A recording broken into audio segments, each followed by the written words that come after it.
The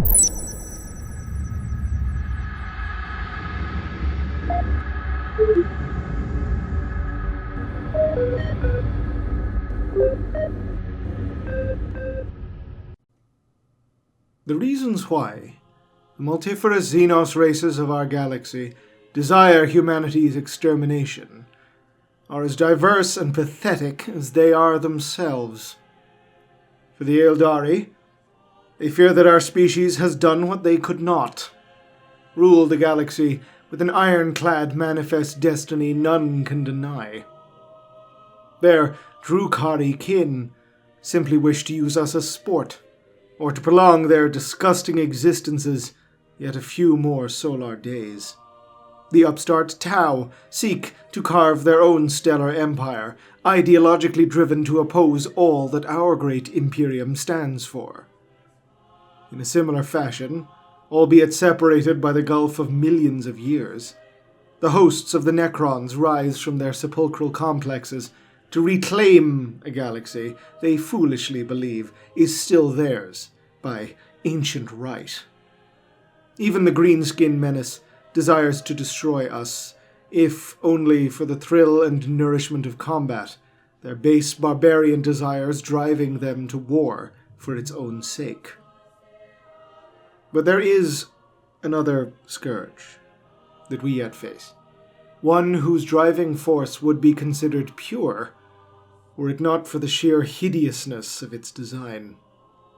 Hunger, dear acolyte. Hunger, simple, yes, but of a ravenous scope and scale that the human mind would shatter in an attempt to truly perceive it. This species is driven by an appetite so blasphemously ravenous they have stripped uncounted worlds, nay, even uncounted galaxies, of every molecule of organic matter. They are a plague of old Terra on an impossible cyclopean scale, a scourge from the void that has no ideology, no desires, no fears, no wants or needs beyond its horrific drive to consume.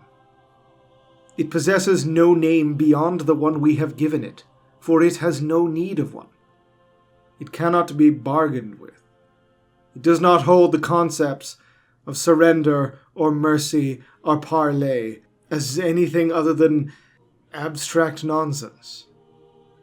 Against this foe, there is no option but to visit upon them the Emperor's most total and complete extermination, for their progress must be arrested, lest they inflict upon our galaxy what they have perhaps done to others for eons uncounted.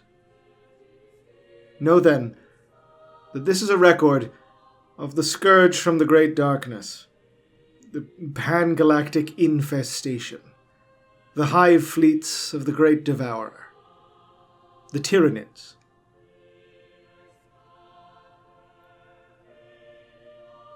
The Tyranids are a composite species, one race forming what would be considered to xenobiologists an entire biosphere. Despite the multiple and incredibly diverse range of Tyranid xenoforms, they are all united through a single shared biology, and, in this way, effectively function as a single organism, albeit on a scale quite literally incomprehensible by lesser minds. This macroorganism has, apparently, one goal: the consumption of organic matter to produce yet more of itself. To own the fact, reproduction, but again, on a scale incomprehensible. Every facet of their biology is engineered by the species itself to expressly achieve this goal, for the Tyranid race has total control over its own biological makeup, able to alter whatever subgenus is necessary to meet any challenge or overcome any prey. They construct their technology not out of metal, but out of flesh. Everything from simple tools to the void-faring ships of the race themselves, rendered from Tyranid DNA, sculpted with horrific purpose. From the bullet creatures in a termagant bioweapon to the brood creatures that disgorge bioforms into a planetary atmosphere, all are an extension of the same species. The sheer range of organic structures, systems, and physical features would usually demand reclassification into separate genuses, but, even more so than the greenskin species, each creature of this race is unquestionably Tyranid. The race does not, however, run on simple primal instinct alone. No.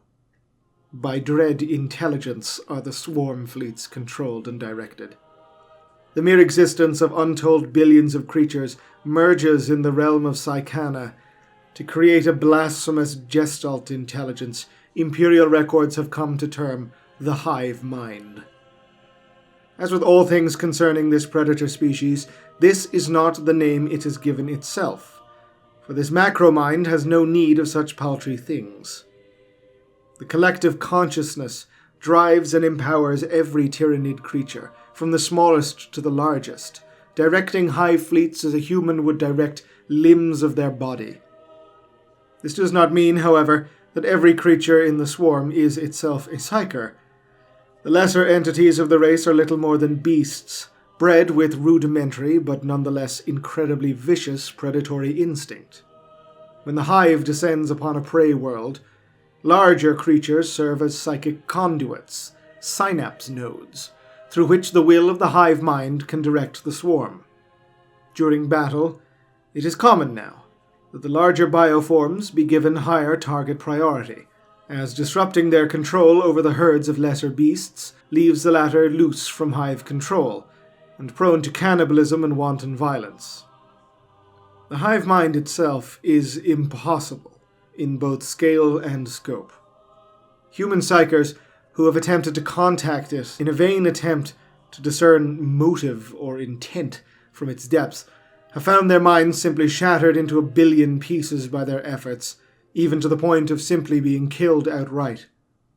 Only a single psyker has managed to attain this feat. Tigris, chief librarian of the Ultramarines chapter of the Adeptus Astartes, somehow retaining his sanity in the face of the hideous intelligence, through, it appears, sheer force of will. He has been, however, but one amongst thousands. The hive mind is powerful enough and broad enough to create a shadowing effect in the volume containing a Tyranid hive fleet, blotting out astropathic communication in the warp entirely and disrupting the minds of psychers in closer proximity, visiting upon them feelings of immense terror and crushing horror. In a manner akin to a localized warp storm, even the light of the Emperor, the Astronomicon upon Holy Terra itself, is occluded. The prey world selected for consumption by this hive fleet is thus utterly cut off from the rest of the galaxy, helpless in the face of the encroaching predator swarm from the outer dark. It is this consumption on planetary scales, nay, a galactic scale, that drives the hive mind. Tyranid creatures on every level are engineered to be apex predators, driven to simply annihilate all before them until naught remains but the biomass, the nutrient soup of a planetary volume. Once all resistance has been utterly scoured, yet more specialized creatures are unleashed to strip every molecule of organic matter from the planet's surface, leaving behind a blasted, arid husk of an utterly dead world. Through their consumption, the race, by means largely unknown, examines, divides, and metabolizes genetic characteristics of the species it consumes, adding biological traits to its own biological makeup for future use. An apex synapse creature, dubbed a Norn Queen, after Captain Uriel Ventris of the Ultramarines chapter encountered one in the orbit of Tarsus Ultra, is apparently responsible for the direction of this localized hyper-evolution, sifting the resources garnered from their planetary feasting and scrutinizing the collective memory of the conflict to better discern the bioforms required to continue it. In this way, attempting to fight a Tyranid swarm becomes an almost impossible task, as barely is one wave of beasts slaughtered then the next is disgorged, hyper-adapted to better combat the weapons and tactics that were employed against their fallen brethren. It is not, by any accurate means, possible to discern from whence the Tyranids originated, for they are not native to our galactic volume.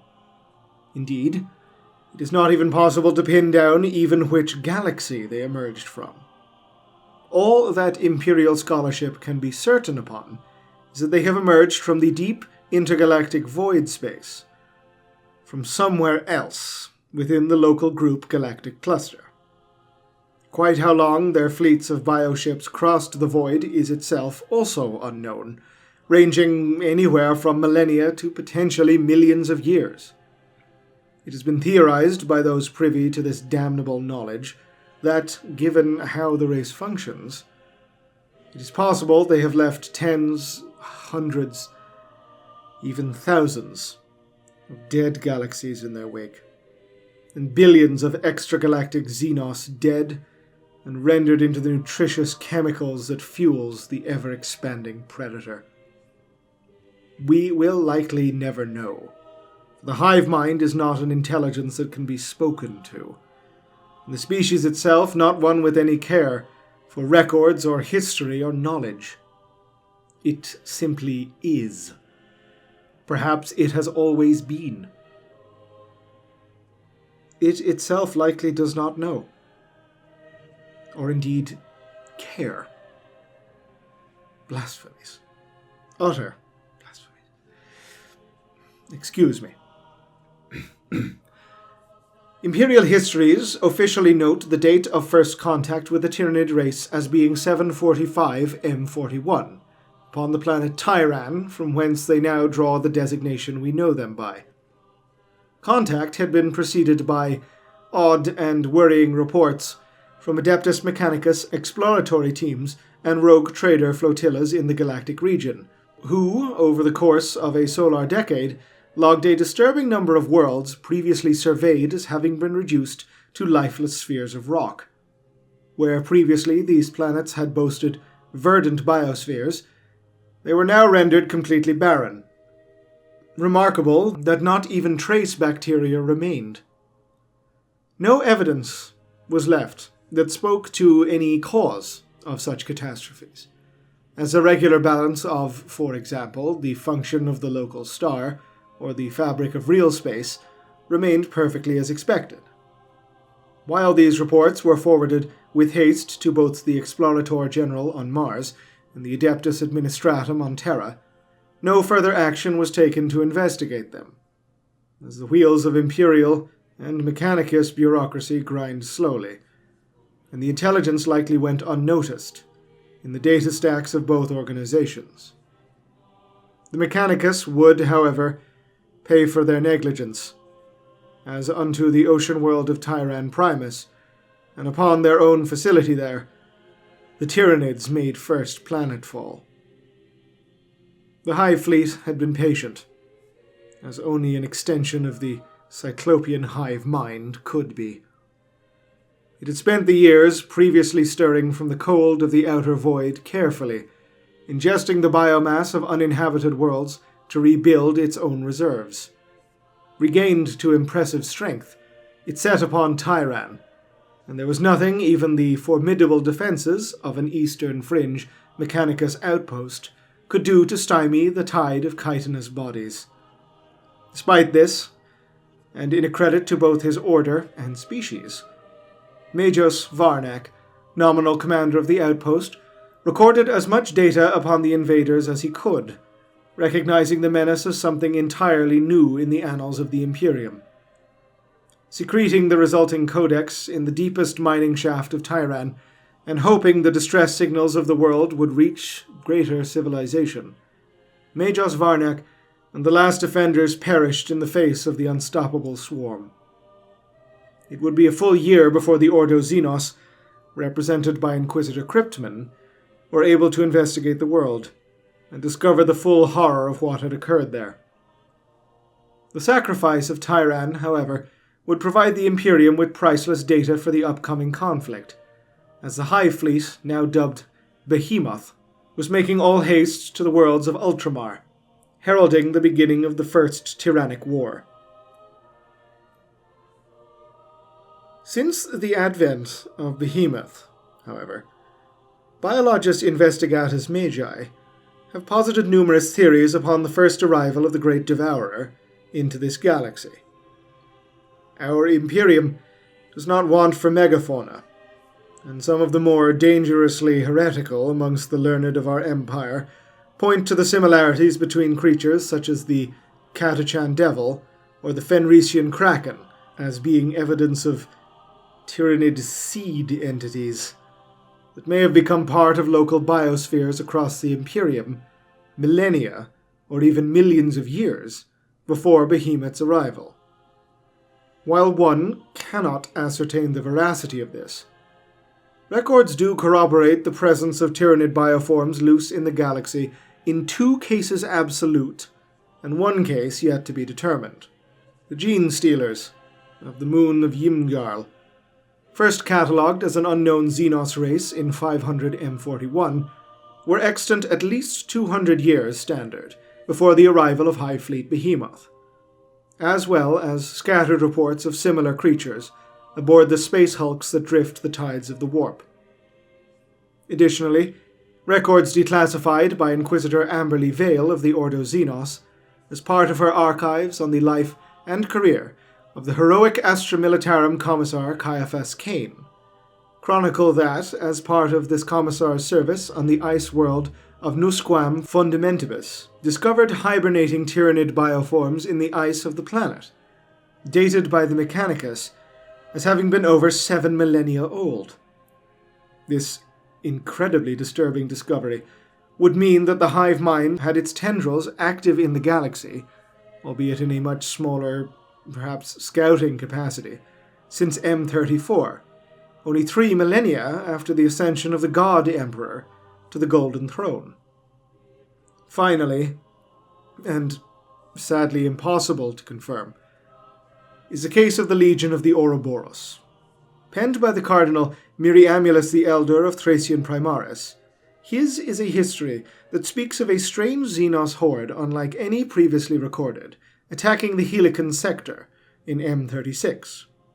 This legion was spoken of in what was, until the arrival of the Hive fleets, considered lurid hyperbole, with chronicles of hideous winged beasts vomited forth from flesh sacks flung from the bellies of space-borne creatures, redolent with the sort of imagery we have now come to associate with the descending swarm. An Imperial Crusade was rapidly mustered, and the Xenos cast out of the Helican sub, pursued and annihilated in a battle that lasted 12 days, under the baleful gaze of the nearby Oculus Terribilis. The records were considered a work of allegory, or perhaps, at most, a chronicle of some sort of demonic incursion. Until the appearance of Behemoth, and, more importantly, the later Hive fleets, sent Imperial scholars scrambling for anything that could lend aid in defeating the Great Devourer. Investigation of the Cardinal's accounts led Inquisitors of the Ordo Xenos to examine the body of the warlord titan Mechanica Cranus, a renowned and ancient veteran of the Ouroboros War, which revealed distinctive bioplasma scarring and pyroacid burns that matched recorded effects of the more macro-scale Tyranid bioweapons. It is also believed the Space Wolves chapter of the Adeptus Astartes fought in the conflict, and kept, as is their wont, trophies very similar to Tyranid lifeforms, including the so-called Kraken's Egg, although the chapter has, perhaps expectedly, not granted inquisitorial petitions to examine it. In the aftermath of the First Tyrannic War, a conflict that deserves a record in and of itself, the Imperium believed that the Xenos scourge had been exterminated for good, the extragalactic threat vanquished in the orbit of Macragge. Alas, would that it were so. It would be almost 250 years, but in 993 M41, the Imperium was faced with the horror of a new Hive fleet. Given the moniker Kraken, Its pattern of attack was the polar opposite of Behemoth.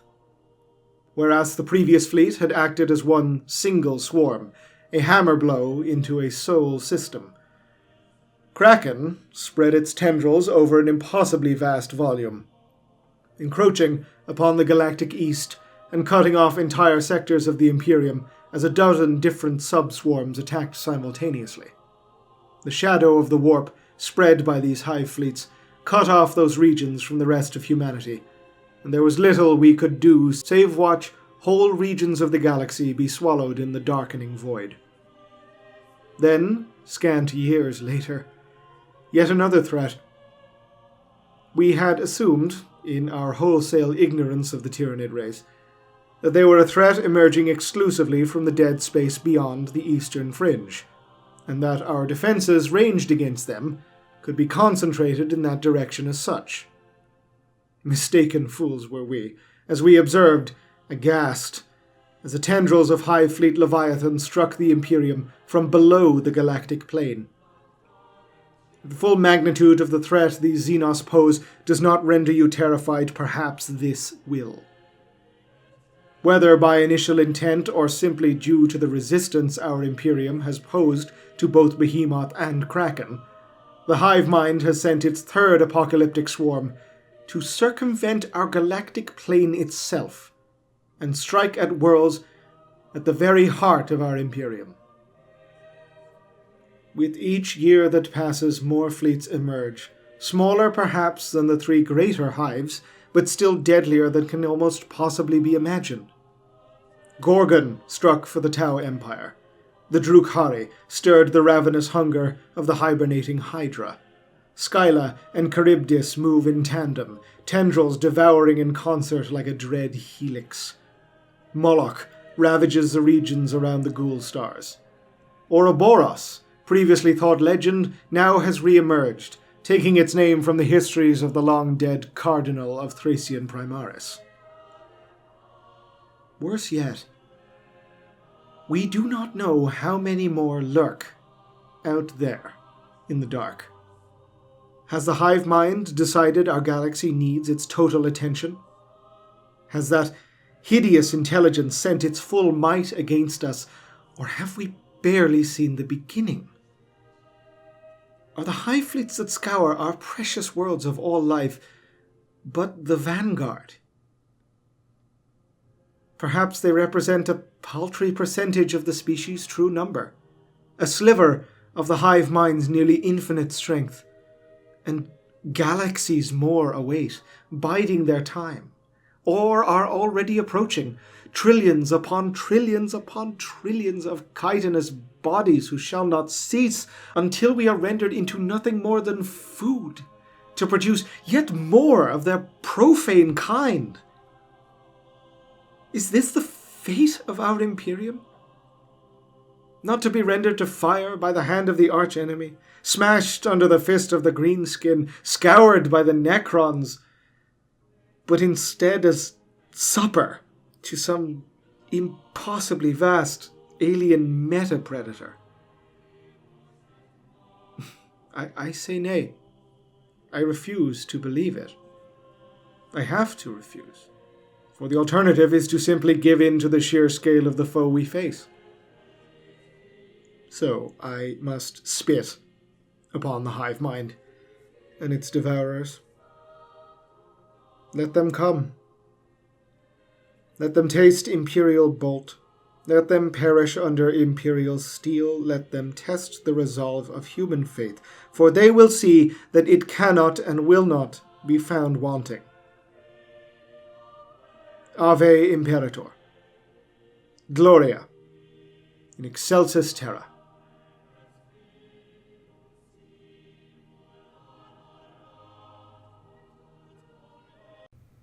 This video and this channel are made possible through the incredibly kind contributions of my Patreon subscribers. If you'd like to help support the channel, head on over to patreon.com/Oculus Imperia. And if you're looking to keep in touch with the channel, get regular updates, you can follow me on Twitter @ButtStuffKaiju, or check us out on Discord. A link will be in the description and on the channel page.